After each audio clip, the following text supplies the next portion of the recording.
ಎಲ್ರಿಗೂ ನಮಸ್ಕಾರ.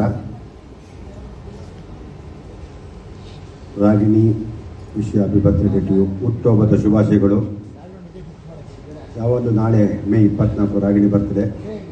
ಅವ್ರ ಮನೆ ಮುಂದೆ ಒಂದಷ್ಟು ಅನಾಥ ಮಕ್ಕಳು ಪುಸ್ತಕ ಅದು ಇದೆಲ್ಲ ಕೊಟ್ಟು ಯಾವಾಗಲೂ ಮಾಡ್ತಾಯಿದ್ರು.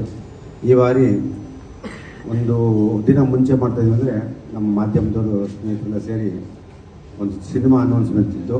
ಅದಕ್ಕೆ ಒಂದು ದಿನ ಮುಂಚೆ ಮಾಡೋಣ ಅಂತ ಹೇಳಿದಾಗ ರಾಗಿಣಿಯವರು ಸರ್ಪ್ರೈಸ್ ಕೊಟ್ಟರು. ನಾವು ಅದೇ ಮಾಮೂಲಿ ಗಾಂಧಿನಗರದಲ್ಲಿ ಏನು ಮಾಡ್ತೀವಿ, GT ಮಾಲು ಬೇರೆ ಬೇರೆ ಬೇಡ, ಬೇರೆ ಥರ ಮಾಡೋಣ, ಸುಮ್ಮನೆ ಎಲ್ಲರೂ ಖುಷಿ ಇರಲಿ, ತುಂಬ ದಿನ ಆಯಿತು ಎಲ್ಲ ಸೇರಿ ಸ್ನೇಹಿತರೆಲ್ಲ ಸೇರಿ ಅಂದ್ಬಿಟ್ಟು ಓನ್ಲಿ ಮಾಧ್ಯಮದವ್ರು ಮಾತ್ರ ಸೇರೋಣ, ಬೇರೆ ಯಾರು ಬೇಡ ಅಂತ ಹೇಳಿದಾಗ ಖುಷಿ ಆಯಿತು. ಸರಿ ಇವತ್ತು ಸೇರಿದು. ರಾಗಿಣಿ ನಮಗೆ very good friend, family friend, ಒಂದು ಒಳ್ಳೆ ವಿಶ್ವಾಸ, ಒಳ್ಳೆ ಪ್ರೀತಿ. ಚಿತ್ರರಂಗದಲ್ಲಿ ನನ್ನ ಜೊತೆ 3 ಸಿನಿಮಾ ಮಾಡಿದ್ದಾರೆ. ಇವತ್ತು ಚಿತ್ರರಂಗದಲ್ಲಿ ಕನ್ನಡ ಚಿತ್ರರಂಗ ತುಂಬ, ನಾಟ್ ಓನ್ಲಿ ಕನ್ನಡ ಚಿತ್ರರಂಗ, ಇಡೀ ಭಾರತೀಯ ಚಿತ್ರರಂಗ ಬೇರೆ ಥರ ತಿರುಗಿದೆ. ನಿಜವಾಗ್ಲೂ ಖುಷಿ ಆಗ್ತದೆ. ಒಳ್ಳೊಳ್ಳೆ ಸಿನಿಮಾಗಳು ಬರ್ತಾಯಿದೆ. ನಂಗೆ ಸುಮಾರು ಒಂದು 15 ದಿನ ಮುಂಚೆ ರಾಗಿಣಿ ಮಾತಾಡ್ತದೆ ಬೇರೆ ಬೇರೆ ಸಿನಿಮಾಗಳು ಯಾವ ರೀತಿ ಮಾಡೋಣ, ತುಂಬ ಥರ ಇರ್ತದೆ. ಆಮೇಲೆ ಒಂದಿನ ಕೂತ್ಕೊಂಡಿದ್ದೆ, ರಾಗಿಣಿ IPS 2 ಯಾಕೆ ಮಾಡಬಾರ್ದು ಅಂತ ಹೇಳಿದ್ರು. ನಾನು ಹೇಳಿದೆ ನಾವು ಮಾಡೋದು ಬೇಡ ಅಂತ ಹೇಳ್ತೀರ, ನನಗೆ ಕಂಟೆಂಟ್ ಇವತ್ತು ಮುಖ್ಯ. ಕಂಟೆಂಟ್ ಇದ್ದರೆ ಯಾರ ಜೊತೆ ನಾನು ಸಿನಿಮಾ ಮಾಡೋಣ ಅಂತ ಹೇಳಿದ್ರೆ, ರಾಗಿಣಿ ಪಾಪ ಸುಮಾರು 1-2-3 ರೈಟರ್ಗಳ ಜೊತೆ ಪಾಪ ತೆಲುಗು ಅವ್ರು ಬಂದಿದ್ರು. ಯಾರು ಒಳ್ಳೆ ರೈಟರ್ ಬಂದಾಗ ನಾನು ನನಗೆ ಸ್ಯಾಟಿಸ್ಫ್ಯಾಕ್ಷನ್ ಆಗಿದೆ ಅಂದಾಗ ಬೇಡ ಅದು ಬಿಡಿ ಸರ್ ಬೇರೆ ಮಾಡೋಣ, ಒಳ್ಳೆ ಡೈರೆಕ್ಟರ್ಸ್ಗೆ ತೆಲುಗುವಿಂದ ಬಂದಿರೋ, ತಮಿಳು ತುಂಬ ಜನ ಬಂದಿರೋ ಸೆಟ್ ಆಗಿದೆ. ಕೊನೆಗೆ ಇದ್ಕಿದ್ದಂಗೆ ಈಗ ಒಂದು 10 ದಿನದಲ್ಲಿ ಹೇಳಿದ್ರು, ಒಬ್ಬರು ಕಳಿಸ್ಕೊಡ್ತೀನಿ ನೀವು ನೋಡಿ ಏನು ಅನ್ನಿಸ್ತದೆ ಅಂದರು. ಸರಿ ಕಳಿಸಿ ಮಾಂದೆ. ಆವಾಗ ಗೊತ್ತಾಯಿತು ನನ್ನ ಆತ್ಮೀಯ ಸ್ನೇಹಿತರು ಮಗ, ನಮ್ಮ ಗುರುರಾಜ್, ಜಗ್ಗೇಶ್ವರ ಮಗ ಯತಿರಾಜ್, ಇವ್ರಿಬ್ಬರು ಬಂದರು. ಏನು ಬರ್ತಾರೆ ಹಿಂಗಿದ್ರಂತೆ, ನಮ್ಮ ಜಗ್ಗೇಶ್ ನಾವು ಒಂದೇ ಊರು ಅಕ್ಕಪಕ್ಕ, ಒಂದು ಫ್ಯಾಮಿಲಿ, ಅಣ್ಣ ತಮ್ಮನಿದ್ದಂಗೆ. ನಂಗೆ ಶಾಕ್ ಆಯಿತು. ಸರ್ ಇವ್ರು ಕತೆ ಕೇಳಿಲ್ಲ ಇನ್ನೊಂದರು ಕೇಳಿದೆ. ತುಂಬ ಕ್ರಿಯೇಟಿವಾಗಿ, ತುಂಬ ಟ್ಯಾಲೆಂಟಿಂದ ಲೈನ್ ಹೇಳಿದ್ರು. ನಂಗೆ ಖುಷಿ ಆಯಿತು. ಆಮೇಲೆ ರೆಫರೆನ್ಸು ಯಾವ ರೀತಿ ಅಂದರೆ, ಬೇರೆ ಯಾರು ಕೇಳಿದ್ರೆ ಒಂದು ರೆಫರೆನ್ಸ್ ಕೊಡ್ತಾರೆ, ಆ ಸಿನಿಮಾದ ಇವ್ರು ಅದೆಲ್ಲ ಕೊಡಲಿಲ್ಲ, ಹೊಸ್ದಾಗಿ ಕೊಡ್ತಾಯಿದ್ರು. ನಿಜವಾಗ್ಲೂ ಖುಷಿ ಆಯಿತು.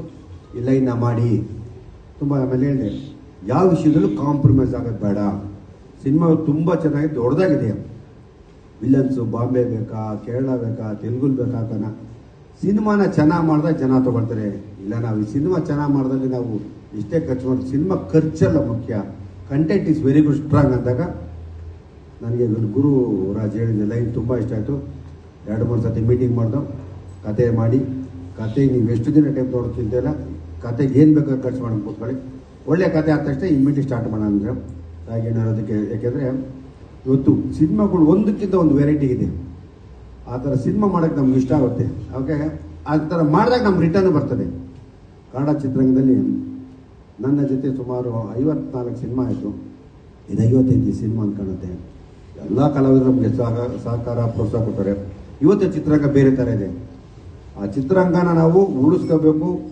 ಒಳ್ಳೆ ರೀತಿ ವೇಸ್ಟೇಜ್ ಮಾಡಲಿಲ್ಲ ಅಂದರೆ ಅದೇ ನಮ್ಮ ಲಾಭ.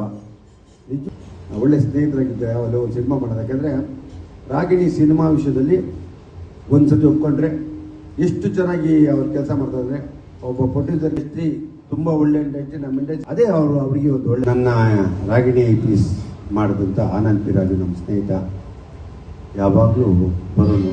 ಸಾಯಿ ಕುಮಾರು ಅಗ್ನಿ IPS ಮಾಡಿದ. ಅಣ್ಣ ನಾನು ಮಾಡ್ಬಿಡ್ತೀನಿ ರಾಜು, ಯಾವುದು ಒಳ್ಳೇದು ಮಾಡೋಣ, ಅಗ್ನಿ IPS ಮಾಡಿದ್ದೀನಿ ಸಾಯಿ ಕುಮಾರ್ಗೆ.